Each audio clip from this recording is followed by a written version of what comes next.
রাধে রাধে বন্ধুরা, তোমরা কি করছো কমেন্টে জানিও। আমি তো কাজ থেকে এসে রাঁধতে বসে পড়েছি চানমান করে। আজকে রান্না হবে কি বলো তো, চলো একটা ভালো রেসিপি তোমাদের সাথে শেয়ার করি।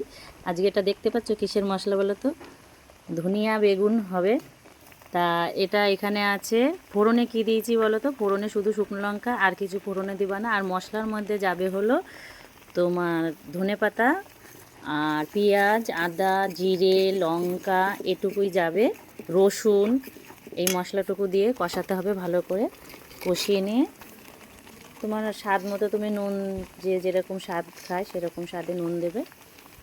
আমি একটু নুন দিয়ে দিলাম অল্প করে, একটু সামান্য হলুদ দেব পরিমাণ মতো।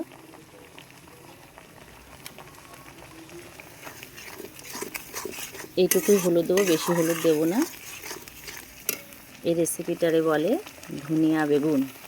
তা তোমরা যদি কেউ বাড়িতে করে খেতে চাও, করে খেতে পারো। পুরোটা আমি দেখাতে পারিনি, একদিন তোমাদের পুরোটা করে দেখাবো। বেগুনগুলো যেরকম ভাজার কাটতে হয় সেরকম বেগুনগুলো ভেজে নিয়েছি। আর এদিকে মশলাটা কষিয়ে নিয়েছি। দেরি হয়ে যাচ্ছে, জামাই তো খেতে আসবে, ওর জন্য তাড়াহুড়ো করে করলাম। যেটুকু পেরেছি তোমাদের সাথে শেয়ার করেছি। তোমাদের যদি ভালো লাগে তোমরা বাড়িতে করে খেতে পারো, দেখবা খুব ভালো লাগে খেতে। তা আমার পাশে একটু থাকো, সাপোর্ট করো। চলো টাটা।